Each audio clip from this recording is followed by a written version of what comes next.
Secretary General, first of all, I would like to ask you, how do you feel about the agreement that was reached yesterday? This is an historic agreement. This is of great importance, not only for the two countries involved, but for the whole of Europe and for NATO. And I spoke to Prime Minister Zoran Zaev yesterday evening, and I congratulated him and I thanked him for his efforts and also for his leadership and courage. And also spoke to the Greek Prime Minister, Alexis Tsipras, and I commended them for the result and for the outcome of this very difficult process. Difficult process indeed. I would first like to ask you to explain procedurally what is going to happen now. Is Macedonia going to receive the invitation at the summit in July? What are the next steps exactly? So NATO has already decided, we did that actually back in 2008 at the NATO summit in Bukурешт, and I was there as Norwegian Prime Minister, that as soon as the name issue is solved, then we will extend an invitation. And that's still the case, so that decision stands.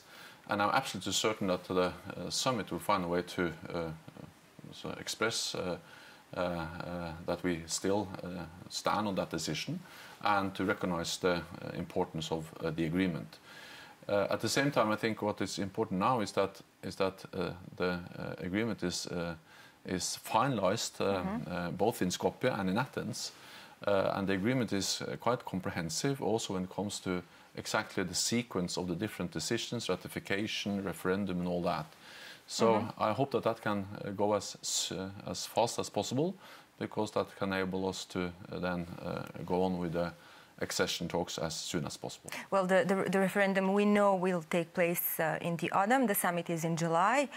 What have you received already a positive signal from the Greek side that in July Macedonia can receive the invitation? Is this already the case? Well, what Athens and Greece has stated clearly is that they support the decision NATO has already taken, that as soon as the name issue is solved, we will go on with the membership and extend an invitation. But as I said, this is about sorting out that we do it in a correct way and as quickly as possible, meaning that we need, of course, to be sure that the agreement is finalized, it has to be ratified and all that. But this is an historic agreement. This is an historic moment, important for all the people involved, but for the whole of Europe, because this is actually solving a difficult issue that has been a problem for decades, and the agreement is a historic opportunity to solve that disagreement. Finalized means accepted by both parliaments. On the Macedonian side, the president today refused to meet with the prime minister and the foreign affairs minister to discuss the agreement. And in Greece, the opposition has already said that they are not satisfied with this agreement and that the prime minister should not sign it. So this means that there is a risk that it won't be finalized by the summit. Of course, it is at the end up to democratic institutions in Athens and in Skopje to make the final decisions. That's not for NATO, but that's for the two countries involved to make the final decisions. But I really urge your country to seize this historic opportunity to solve this issue and then move on, joining NATO, joining the European Union, and both the European Union and NATO has been very clear on these issues, and I can speak on behalf of NATO that we are ready to extend an invitation as soon as this name issue is solved, and then we need the agreements to be finalized and, of course, agreed by the democratic institutions, the parliaments in the two respective countries. What will NATO membership mean concretely in the lives of the citizens? Can you explain what are the benefits of NATO membership? What we have seen is that NATO creates security, stability, peace, and that's important for economic prosperity. So we have seen that the NATO enlargement in the Balkans, in Central and Eastern Europe, has been important for creating stability and thereby also fostering economic growth and prosperity. So I would very much like to welcome your people to NATO and to have them as the 30th member state of NATO. And we are ready to proceed as soon as possible, but then of course we need the agreements to be finalized. Maybe one last question regarding the Russian threat in the region and especially in Macedonia, of course.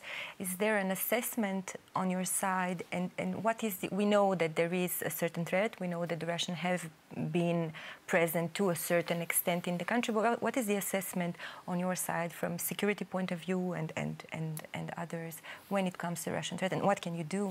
So what we have seen is that Russia is trying to meddling in democratic processes in many countries in Europe and also in the Western Balkans. And one of the things that NATO is really addressing is how we can stand together and address those attempts to undermine our democratic processes. We saw that in Montenegro. We have seen it other places in the Western Balkans. And of course, the strength of NATO is that we promise to protect all allies against any threats based on the principle one for all for one.